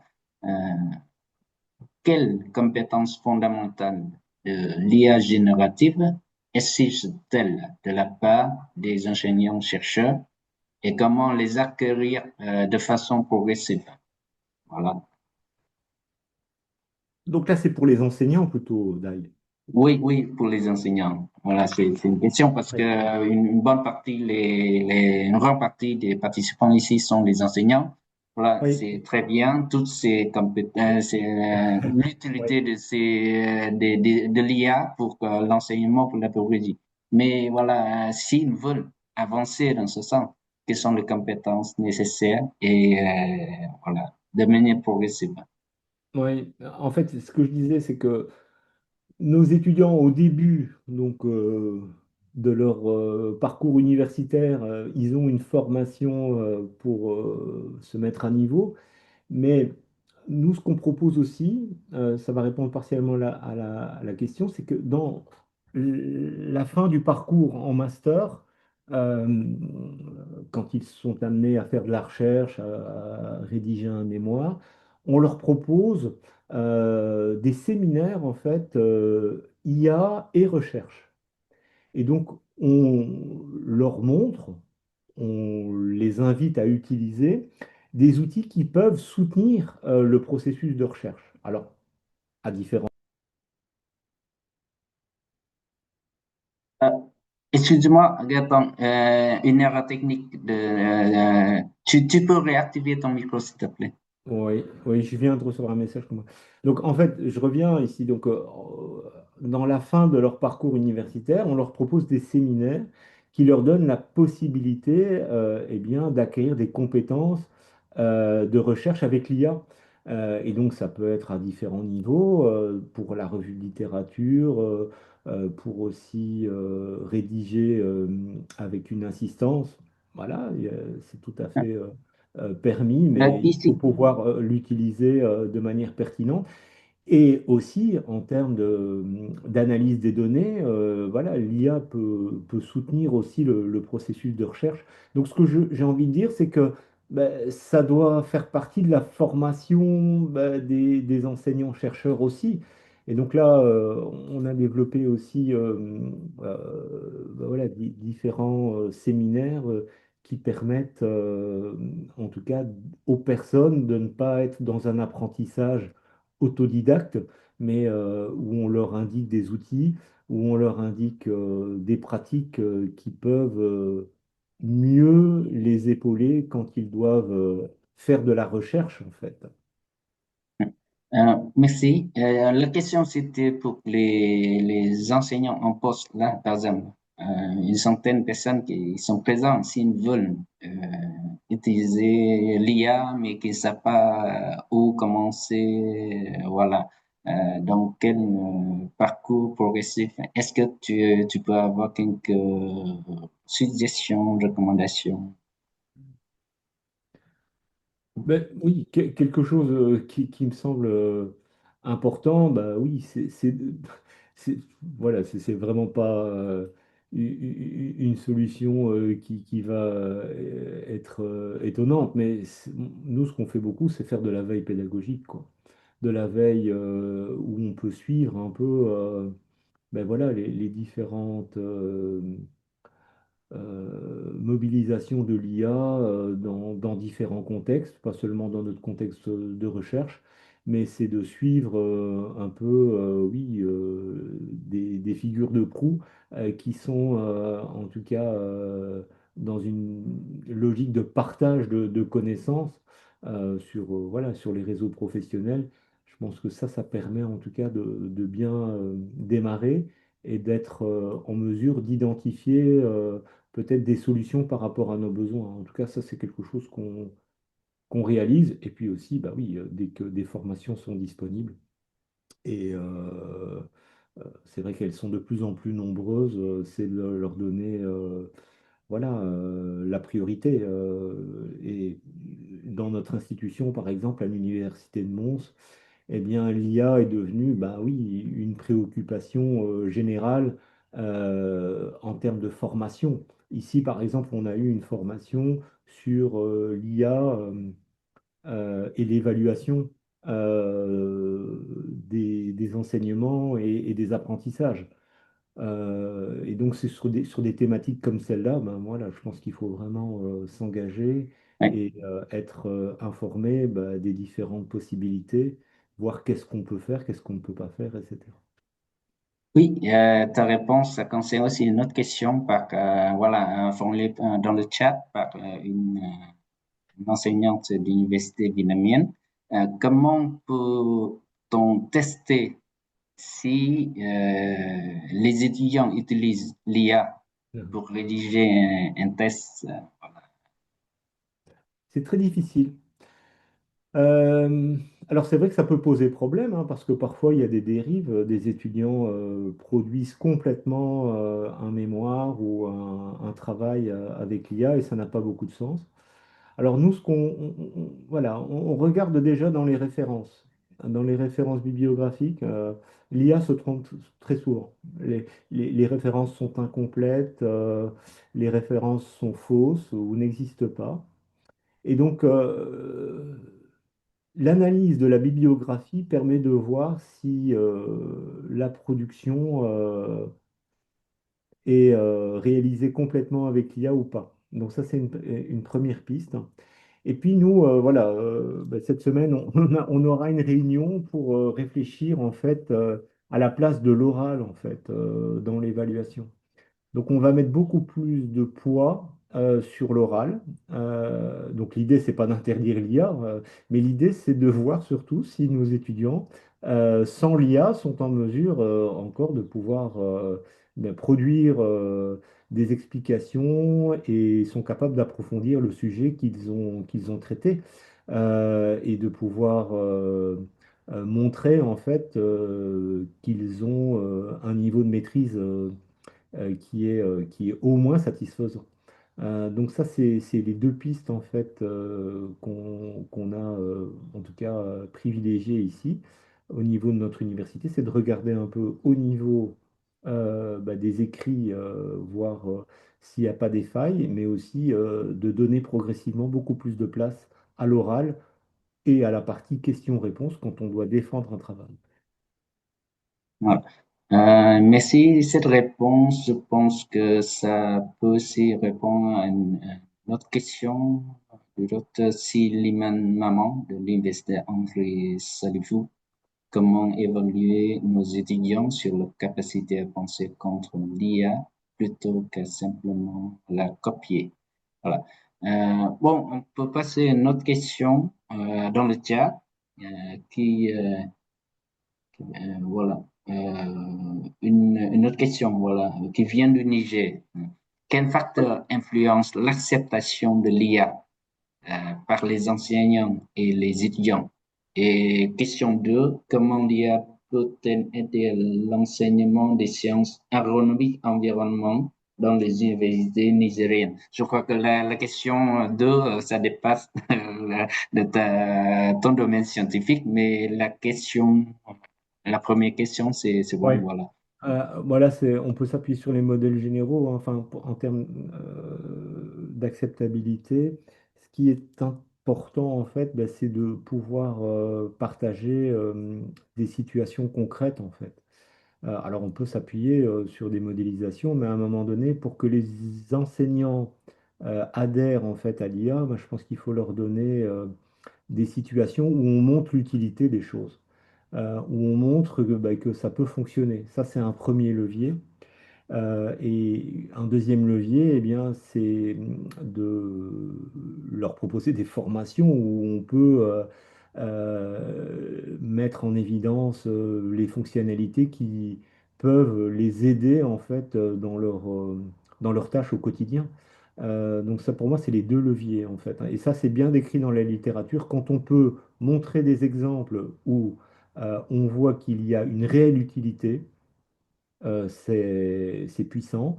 Et quand on peut, mais peu importe le niveau d'enseignement, quand on peut aider les enseignants à s'approprier les différents environnements, par exemple, ici, mon collègue Bruno Delièvre a travaillé avec des différents groupes d'enseignants pour développer des agents IA. Eh bien, il a pu montrer eh bien, qu'on pouvait mettre en œuvre des scénarios, qu'on pouvait mettre en œuvre des principes pédagogiques, ce que je vous ai expliqué tout à l'heure, de manière à créer des boucles, des algorithmes de principes pédagogiques. Eh bien, c'est pas en parlant. Ici, le contexte était un peu différent. C'était une présentation un petit peu plus académique. Mais dans le cadre d'une formation, c'est d'amener les personnes à le faire vraiment. Et il suffit pas d'en parler, il faut aussi mettre en œuvre concrètement, comme on l'a fait avec nos étudiants d'ailleurs, pour que on puisse avoir en tout cas un transfert réel par la suite dans les pratiques. Donc, travailler sur l'utilité des choses, mais aussi sur les fonctionnalités pour que on puisse éviter des situations où on est complètement pris au dépourvu parce que on ne voit pas par où commencer et donc il faut mettre le pied à l'étrier et rendre les systèmes utilisables.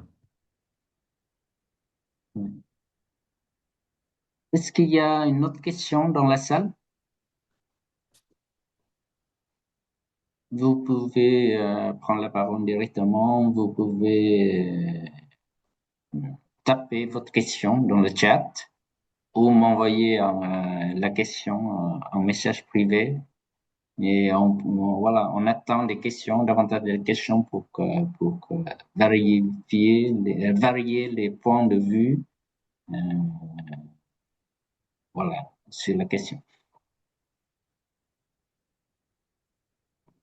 En attendant, je reprends une autre question formulée préalablement. Euh, quelles sont les opportunités, les limites scientifiques et pédagogiques de l'IA générative dans l'enseignement supérieur par rapport à l'IA en général? Donc, il y a peut-être besoin de comprendre un peu davantage l'IA en général, l'IA générative, et surtout quelles sont les limites scientifiques et pédagogiques dans son utilisation. Alors, je ne sais pas si je comprends bien la question, mais en fait, nous, quand on veut mettre en place des expériences avec l'IA, on est confronté à un problème, c'est que si on travaille avec un panel d'étudiants dans l'expérimentation, on n'a pas forcément accès aux traces en fait, hein. Et donc on est un peu coincé pour analyser un peu le processus. Donc on est souvent sur des dynamiques pré-test, post-test et on n'est pas certain bah, voilà, de pouvoir accéder un peu au comportement en cours d'apprentissage. Et pourtant c'est ça qui est assez instructif et qui nous permettrait de mieux en tout cas comprendre un petit peu le lien entre le processus et les produits d'apprentissage. C'est là où on aimerait bien en tout cas euh, mieux, en tout cas, traiter la question des interactions qui sont réalisées par les étudiants. Alors, on peut le faire par des questionnaires après, mais c'est que de l'auto-rapporter, et c'est moins puissant que si on peut faire des observations en contexte réel. Donc ça, enfin, voilà, c'est d'un point de vue expérimental, là, on est un peu coincé. D'ailleurs, on voit pas beaucoup d'études où on peut contrôler ça et on peut récupérer les traces. Voilà. Ça peut être précieux évidemment pour essayer de bien analyser le comportement des étudiants. Donc ça, je ne sais pas si je réponds à la question, si j'ai bien compris la question. Oui, oui, ça fait partie des limites de l'IA. Et voilà, c'est important. Voilà, on ne peut pas avoir accès aux traces. Et surtout, l'IA, c'est une boîte noire. On peut avoir l'entrée, on peut avoir la sortie, mais à l'intérieur, comment ça marche, on ne sait pas trop. Oui, et surtout les interactions entre voilà, les apprenants et l'IA. Enfin, alors on peut tout enregistrer si on veut, mais après, enfin, on n'a pas encore d'outils qui nous donnent la possibilité de pouvoir disposer un peu voilà, d'un tableau de bord qui nous donne la possibilité de pouvoir analyser le contenu, ce que des chercheurs réalisent hein, dans le domaine des sciences humaines analyser un petit peu des corpus d'interaction. On a eu beaucoup ça dans des forums, dans des chats, etc. Mais avec l'IA, c'est pas encore le cas. Donc là, ce serait une belle piste de recherche. Mais peut-être qu'il faut aussi développer des outils informatiques pour le faire. Voilà. Voilà. Il y a une autre question dans le chat. Je ne sais pas si ça concerne la présentation, mais c'est plutôt dans la rédaction des articles scientifiques. L'utilisation de l'IA améliore-t-elle la qualité rédactionnelle des articles scientifiques ou est-ce qu'elle constitue une forme de plagiat? Bah, Donc, ça dépend. Si c'est un peu on dans génère, la recherche. je pense qu'il faut distinguer enfin, les différents niveaux. Si on génère le contenu uniquement avec l'IA, bah, ça n'a pas beaucoup de sens. Par contre, si c'est pour améliorer la lisibilité de son texte, je pense que là, c'est tout à fait acceptable. Par contre, on observe évidemment au niveau des revues une augmentation du nombre d'articles soumis et voilà, la vitesse de rédaction a augmenté ici depuis 3 ans, en fait, depuis que, enfin, voilà, que on a un usage qui est beaucoup plus important de l'IA, hein, depuis le 30 novembre 2022, sortie de ChatGPT, le temps qu'il y ait une adoption, mais en fait, on voit qu'il y a davantage de production scientifique. Moi, je reste toujours prudent en termes d'usage pour générer des idées. Enfin, je pense que là, il y a toujours, en tout cas, un garde-fou à pas franchir. C'est que, bah oui, on a toujours notre rigueur scientifique qui doit être d'application. Par contre, pour, oui, améliorer la lisibilité, je pense que là, on peut s'appuyer sur l'IA de manière vraiment intéressante. Une autre question écrite dans le chat, mais j'aimerais inviter l'auteur à prendre la parole, Madame Gouffin. s'il te plaît. Oui, bon, bonjour tout le monde et bonjour professeur Tampaman. Je vais poser Bonjour. la question en français. J'ai travaillé pendant longtemps à l'université et l'IA qui vient d'apparaître nous causait des problèmes. Euh, Ma question, c'était la suivante. Dans votre université à Mons, l'IA est acceptée pour quelles activités relatives à une recherche? Par exemple, une thèse rédigée par un doctorant ou un projet de recherche réalisé par une équipe d'enseignants-chercheurs. Donc, dans ce type de recherche, vous acceptez l'emploi de l'IA dans quelles activités? Mais disons que, Euh, euh, oui, oui, vas-y, Gaï. euh, euh, euh, du coup, tu peux résumer en quelques phrases ta question en vietnamien parce que la traduction n'est pas très bonne. Ok, ok, Voilà. j'y vais, oui. Pour les de nombreux participants vietnamiens non francophones. Voilà. Ok. Juste Ừ. quelques résumés. Ừ. Câu hỏi của tôi vừa nêu với lại giáo sư Gaeton ấy là ở các trường đại học Việt Nam bây giờ thì không phải trường nào cũng có cái quy định về sử dụng IA. Vậy trong một cái nghiên cứu, ví dụ là nghiên cứu để để viết luận án của nghiên cứu sinh hay là nghiên cứu của một nhóm nghiên cứu do các thầy cô thực hiện ý, thì trong cái nghiên cứu này IA được phép dùng để làm gì, để làm cái hoạt động gì theo quy định của trường của thầy Gaetan. Yeah, Đây tôi tìm hiểu về cái thực hành của trường yeah. Bến Bỉ ạ. Vâng. Merci. Gaëtan, vas-y, ta Alors, réponse. je vais prendre un exemple concret. Alors, c'est ce que je disais, pour la lisibilité, c'est tout à fait accepté. Après, par exemple, dans des organismes plutôt fédéraux chez nous, par exemple le FNRS, Fonds national de recherche scientifique, bah oui, l'IA n'est pas forcément autorisée. On doit montrer si on a utilisé l'IA par exemple, pour améliorer la qualité du texte, c'est autorisé. Par contre, bah oui, pour un usage où on génère des idées avec l'IA, là, ça pose question. Donc, c'est pas au niveau même de notre université, mais c'est plutôt au niveau national, peut-être même chez nous, enfin voilà, je prends mon contexte, peut-être même européen, que les choses doivent être en tout cas clarifiées. Pour l'instant, ça ne l'est pas encore. Voilà, c'est toujours un petit peu en fonction de nos valeurs sur lesquelles voilà, on s'appuie. Bah, le fait que oui, on a des possibilités énormes, mais on sait aussi que voilà, si on a une bonne maîtrise de son contenu, et qu'on demande à l'IA de générer parfois du contenu, on voit bah, que ça peut poser problème. Et donc moi, je reste toujours un peu sur mes gardes par rapport à ça, dans la rédaction, par exemple, d'un article. Ce qu'on peut mettre en évidence aussi, c'est que nos étudiants doivent signer une charte et ils doivent déclarer à quel niveau ils ont utilisé l'IA.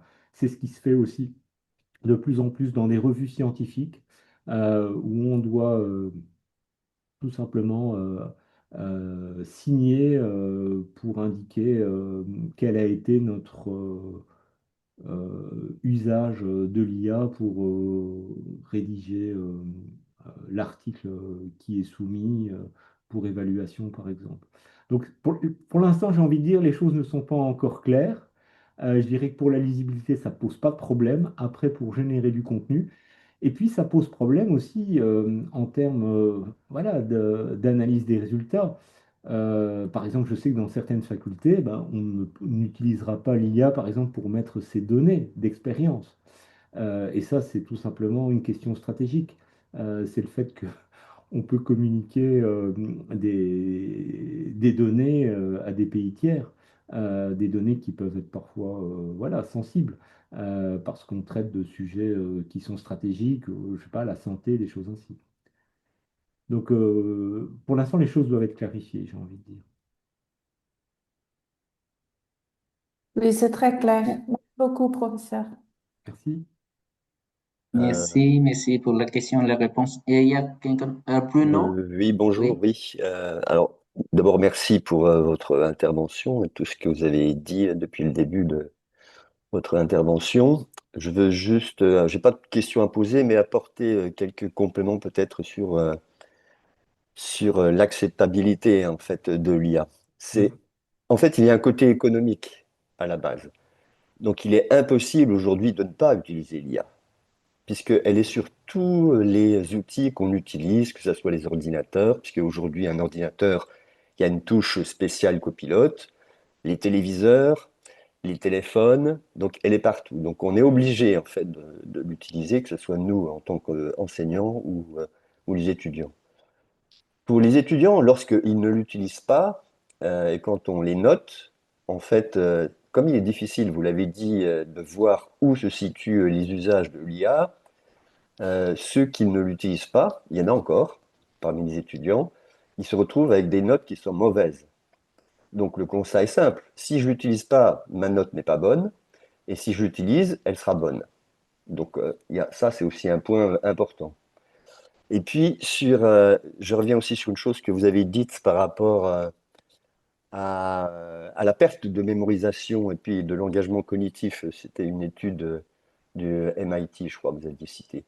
Et vous avez dit qu'il fallait scénariser. Oui, c'est ça en fait. Il faut scénariser l'emploi et dans la scénarisation aussi proposer les types d'évaluation. Et l'évaluation, si on veut un peu essayer de contrer cette perte de mémorisation, qui est, je pense, quand même assez réelle, il faut, et vous l'avez dit aussi, donc, puisque vous le faites maintenant chez vous en Belgique, c'est à la fin de l'évaluation, s'il y a une évaluation écrite, il faut d'abord suivre, donc tutorer en fait les étudiants quand c'est possible. Si évidemment on a des cours avec 50 étudiants, c'est plus compliqué. Mais si on a des groupes de 20 à 30 étudiants, il faut les suivre pour les connaître, pour savoir où ils peuvent en fait tricher, hein, puisque ça reste quand même de la triche, hein, si on l'utilise à 100%, cette IA. Et donc évaluer à la fin avec l'oral. Voilà. Faire un peu, dire ma thèse en 180 secondes. Je pense surtout au projet de recherche, mais pas seulement, hein, sur tout ce qui est possible donc, de vérifier lorsqu'il y a eu de l'écrit qui a été engagé, pour voir et pour pouvoir en fait, euh, on va dire, prendre une moyenne, si vous voulez, de ce qui a été écrit et rédigé avec l'IA, et donc l'oral qui permet d'avoir quelque chose un peu plus juste, puisque c'est là qu'on voit si ça a vraiment été fait complètement par l'IA, ou bien si ça a été quand même fait un minimum avec la personne qui commence à réfléchir. Euh, et, et enfin, j'arrêterai après cela. Vous avez parlé aussi de la charte, ça c'est important, la charte avant, signée avant, mais aussi un tableau de bord à la fin. Et vous l'avez dit aussi, où il faut le dire à quel moment on l'utilise. Est-ce que c'est simplement pour le remue-ménage? Est-ce que c'est pour la correction? Est-ce que c'est pour la traduction? Et je pense que dans un document qui montrerait en fait comment a été utilisée l'intelligence artificielle, il faut obliger à ce qu'il y ait des captures d'écran des requêtes Mhm, pour mhm. voir en fait le cheminement de la pensée et comment et jusqu'où ça a été utilisé. Voilà, donc je m'arrête là, j'ai dit déjà beaucoup de choses. En tout cas, je vous remercie pour cette intervention qui était vraiment très complète. Merci. Oui, ben moi, enfin, je vous rejoins aussi hein, sur la question ben, oui, de l'évaluation. Moi, ce que je dis à mes étudiants, c'est préparez-vous avec l'IA, il n'y a pas de problème. Vous prenez les syllabies, vous prenez les supports et vous vous testez. Vous essayez de voir à travers différents types de questions bah, si vous êtes en mesure de répondre. Poser des questions où vous devez, avec l'IA, où vous devez articuler les connaissances, vous devez établir des liens entre les différentes notions. Moi, ça ne me pose pas de problème, mais après, euh, alors ça va peut-être pas paraître choquant un peu ce que je vais dire, mais après, moi, c'est un examen écrit sur table où je peux les évaluer de manière rigoureuse. Et donc, ils le savent très bien. Moi, je n'interdis pas l'IA, mais à un moment donné, j'aime bien de voir eh bien, leur niveau de maîtrise réelle. Et c'est vrai qu'on peut le faire à l'oral, hein, mais bon, c'est pas toujours possible quand on a des grandes cohortes d'étudiants. Donc là, il faut passer par l'examen écrit. Ou ce qu'on peut faire aussi, c'est l'examen en salle informatique, mais où on supprime l'accès à l'IA pour voir bah, voilà, si les compétences qui doivent être évaluées eh bien, peuvent l'être bah oui, sans l'usage de l'IA. Donc ça, je pense que c'est important de pouvoir, en tout cas, dans l'enseignement supérieur ici, euh, mettre en œuvre. Alors, c'est pas toujours possible au niveau matériel, parce qu'on manque parfois de salles informatisées. C'est vrai qu'on a, à un moment donné, les étudiants venaient avec leur portable, donc il y a eu moins d'investissement dans les salles informatisées. Mais maintenant, voilà, dans les plans, en tout cas d'équipement et dans tout ce qui est stratégie numérique, on repense à préparer des salles qui sont équipées. Merci, Gaëtan. Euh, je vois dans la salle, il y a un participant qui investit beaucoup dans ces questions de technologie. Il y a Monsieur Vũ Quỳnh de l'Université Thăng Long. Est-ce que Monsieur Quỳnh peut prendre la parole, faire quelques échanges? Oui, bon, j'ai pas trop d'expérience d'enseignement. Je dirais même que j'en ai pas du tout. Euh, j'ai une expérience personnelle de l'utilisation des outils IA. J'utilise en particulier Notebook LM. Euh, je dirais que dans le contexte vietnamien, ce serait bien euh, de former les enseignants et les étudiants à l'utilisation de cet outil. Bon, bah, c'est un outil Google, évidemment, mais comme la plupart des serveurs de courrier électronique des universités vietnamiennes sont fournis par Google, donc il va de soi que bah, autant utiliser les outils qui nous sont donnés gratuitement, entre guillemets. Donc moi, je retiendrai que Notebook LM est un bon outil qui a d'ailleurs été mis en valeur par Monsieur Gaëtan Temperman. Et j'ai constaté, donc dernièrement, par exemple, on a eu des compétitions pour les startups organisées par le ministère de l'Éducation vietnamien récemment. Et on avait 3 équipes internes à juger. Et je leur ai posé la question, est-ce qu'ils avaient utilisé des outils d'IA? Et apparemment, je ne pense pas qu'ils aient vraiment utilisé des outils pour faire du brainstorming ou bien pour rédiger leur, leur, comment dire, leur projet à soumettre. Et je leur ai dit, ben voilà, j'ai fait un exemple, j'ai pris l'un des projets et je l'ai mis dans Notebook LM pour qu'il me sorte un peu toute la substance scientifique moelle qu'il y avait dans ce projet-là. Et je leur ai dit, si ça vous intéresse, eh ben, je vous donne l'accès et vous pouvez regarder comment on peut utiliser cet outil-là pour faire du brainstorming, pour mieux extraire toutes les informations qui sont sous-jacentes au projet que vous avez formulé. Donc, et on a fait une petite réunion en visioconférence le soir même avec donc les encadrants de la faculté et le groupe d'étudiants, enfin les 2 groupes d'étudiants qui se sont joints. Et voilà. Donc ça, c'est une expérience. Bon, j'ai pas eu vraiment de retour après de suivi sur ce qu'ils en ont pensé ou ce qu'ils en ont fait. Ça s'est fait il y a 3 mois environ. Mais je dirais que euh, ça fait partie, à mon avis, des outils qui seraient intéressants à mettre en œuvre et à former étudiants et enseignants à ce genre d'outils. Voilà, c'est tout ce que je voudrais dire comme expérience personnelle. Merci, Monsieur Quỳnh. Euh, donc, Jocelyne, j'ai vu sa main levée. Oui.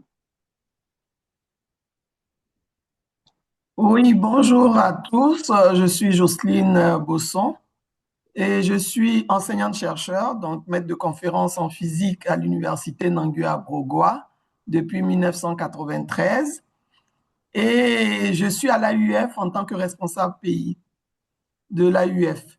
Ce que moi j'ai fait avec un collègue de l'Algérie, qui est un enseignant-chercheur aussi représentant pays AUF Algérie, c'est qu'on a démarré depuis maintenant 5 mois à former les doctorants et les enseignants à l'utilisation de l'IA.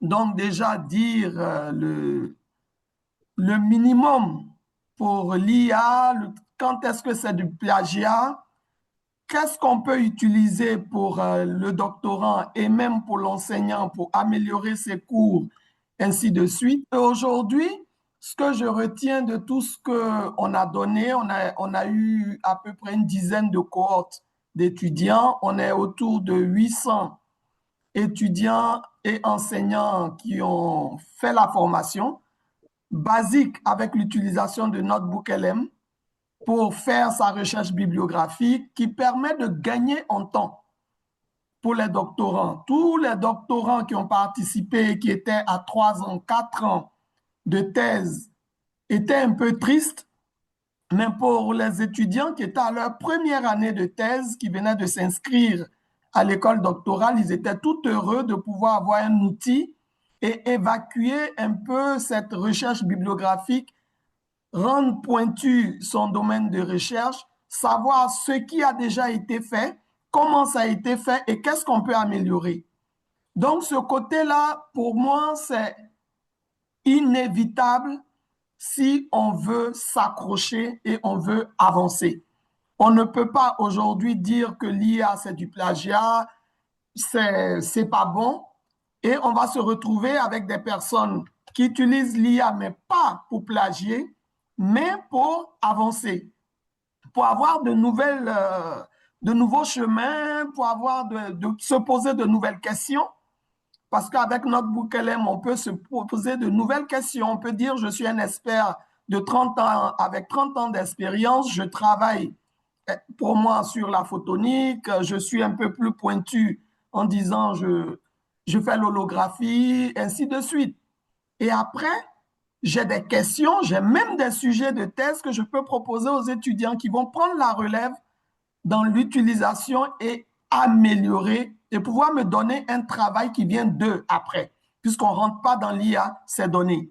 On ne rentre pas dans l'IA les éléments qu'on a, mais on peut utiliser d'autres données et demander à l'IA de donner une piste de réflexion, mais jamais ces données à soi.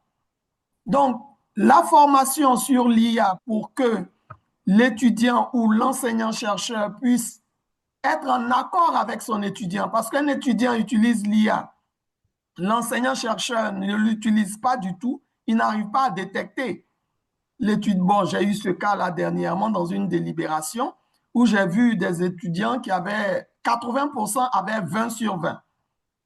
Je demande à mon assistant qu'est-ce qui s'est passé, comment tu as fait ton évaluation, le contrôle continu. Il me dit, ah, ils étaient tellement nombreux dans la salle parce qu'on est en plein travaux de réflexion que je me suis dit qu'ils allaient tricher en donnant un exercice sur table.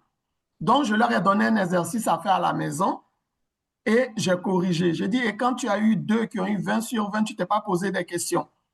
As-tu rentré ton exercice sur l'IA pour savoir la correction et comparer à ce qu'ils t'ont donné? Donc, après ça, on se rend compte que si l'enseignant n'est pas préparé, parce qu'il faisait partie des enseignants qui n'ont pas participé à toutes les formations sur l'IA qu'on a faites, on se retrouve avec des résultats qui sont totalement pipés. Si en tant que responsable pédagogique, je n'avais pas regardé ce résultat, on aurait eu des résultats, mais totalement nuls. Donc, c'est pour cela que je dis, c'est très important qu'on puisse vulgariser l'utilisation de l'IA pour pouvoir baliser et que chacun sache que c'est bien d'utiliser l'IA pour contrôler ce qu'on est capable de faire, parce que l'IA dit n'importe quoi. Si on n'est pas capable, en tant que spécialiste, de relire, on va se retrouver à publier des choses totalement ridicules. Voilà ce que je voulais ajouter. D'accord. Pas de questions? OK. Ok, merci. Je me permets de résumer un peu parce qu'elle n'a pas paramétré la langue parlée dans Zoom, donc la traduction n'est pas très bonne. Tôi xin phép tóm lược ý của cô Jocelyn vừa trao đổi, tại vì cô không có thiết lập cái ngôn ngữ nói, thành ra là Zoom nó dịch trật lắc hết. Thì cô chia sẻ kinh nghiệm cô là ở trường của cô đã tiến hành đào tạo cho sinh viên, cho nghiên cứu sinh và kể cả cho giảng viên về sử dụng AI trong nghiên cứu.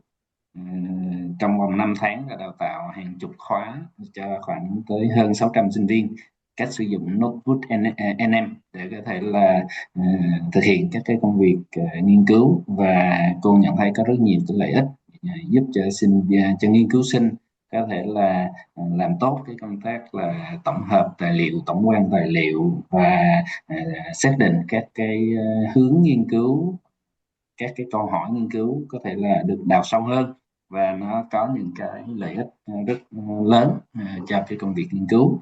Và những giáo viên nào mà không có theo dõi, không có tham gia học đầy đủ các cái lớp học thì họ nói chung là gặp khó khăn trong công việc và họ bị chậm trở lại. Cho nên cô thấy là có rất nhiều cái lợi ích, và cô khuyến cáo là chúng ta nên tăng cường chú ý cái việc là đào tạo cho giáo viên việc sử dụng AI trong công việc của mình.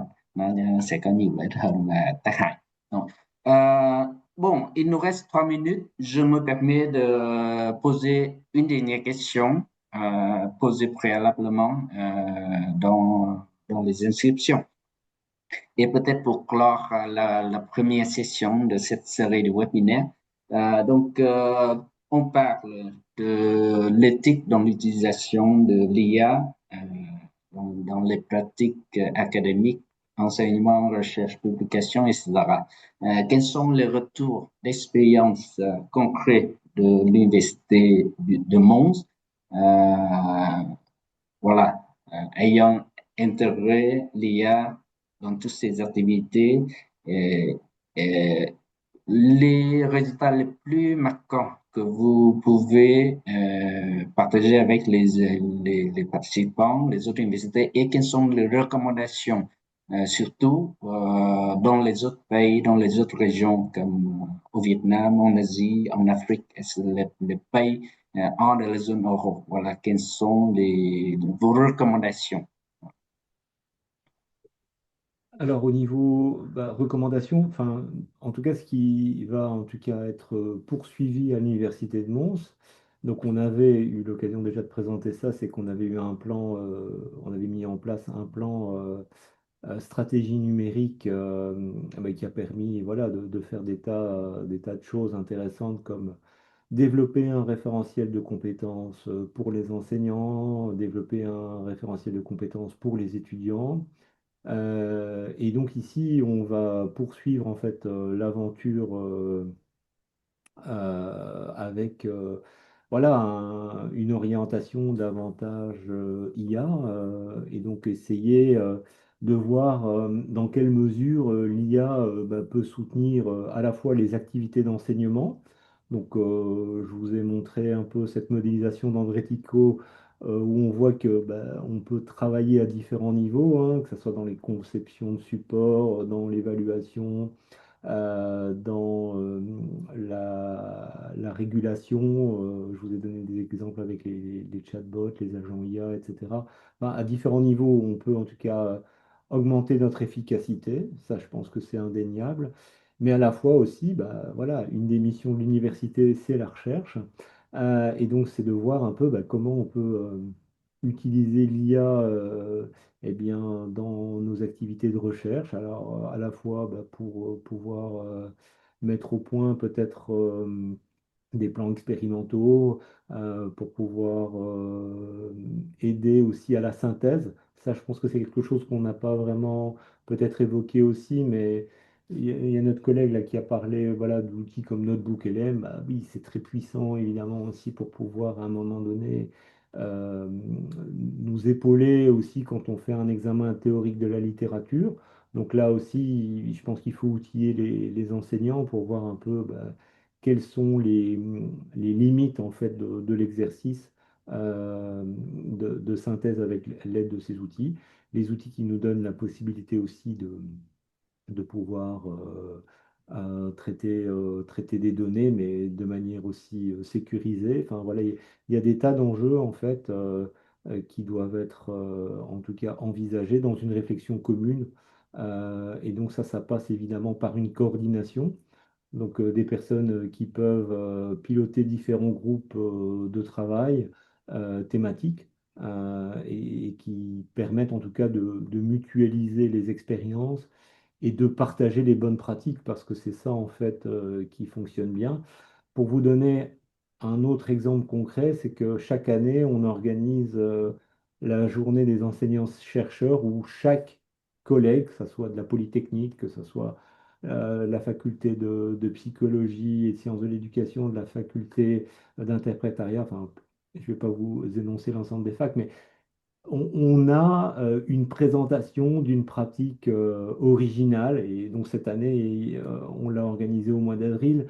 On a pu partager des expériences avec l'IA. Tiens, comment je peux évaluer mes étudiants de manière à avoir en tout cas un usage raisonné en fait de l'IA, comment je peux m'appuyer sur tout ce qui est learning analytics avec l'IA, etc. Et donc il y avait une discussion qui était intéressante en termes bah oui, d'innovation pédagogique, mais aussi ce que tu disais, Dai, en termes d'éthique et en termes aussi de limites de l'usage de l'outil et de déterminer aussi quelles sont les bonnes conditions.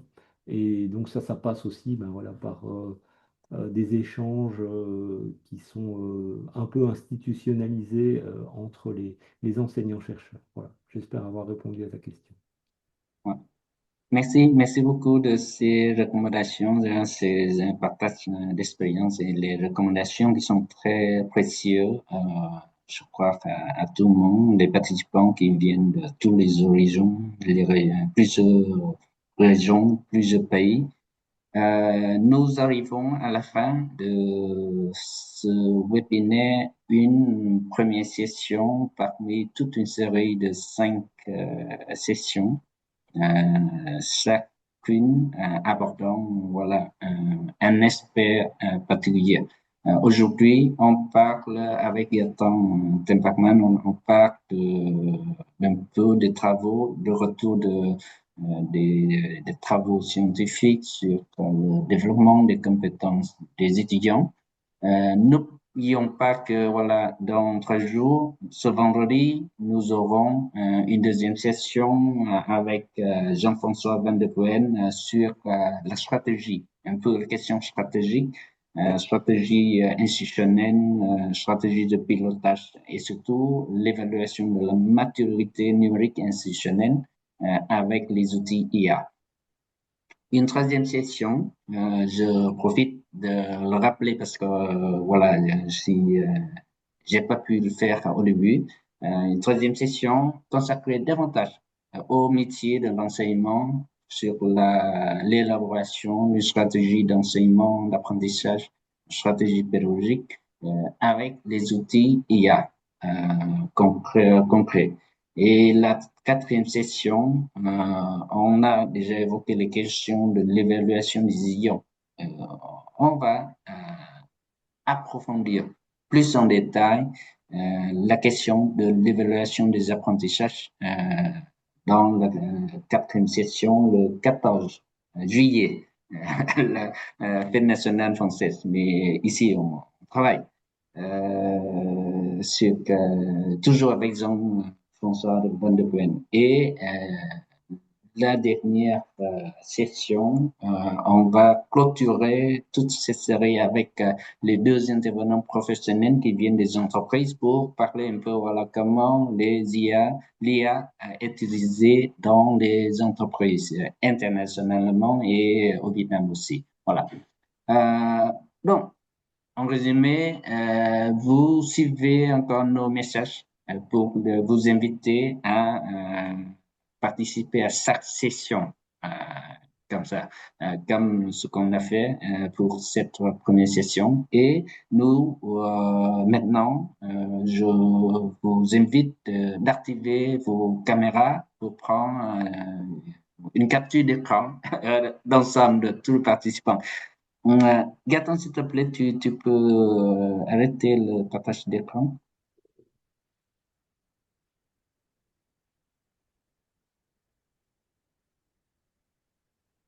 Oui, merci. Tu prends la capture d'écran, s'il te plaît. Oui. Souris.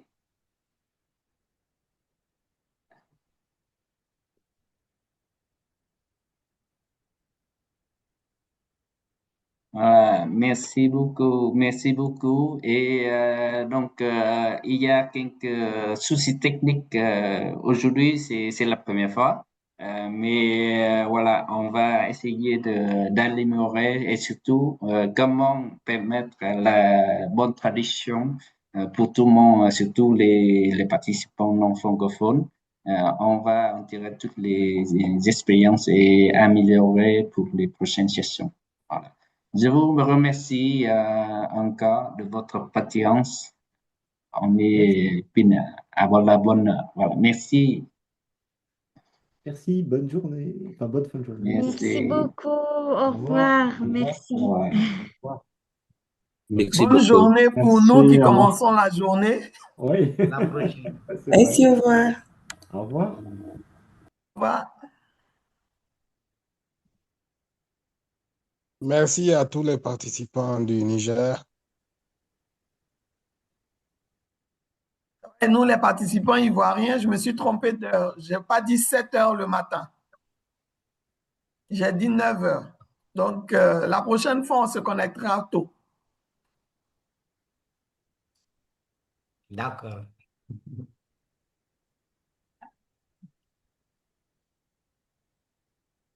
Donc, on attend l'enregistrement pour partager avec ceux qui n'ont pas pu. Oui. On va vous communiquer l'enregistrement après. D'accord. Merci. Donc, je termine pour tout le monde. D'accord.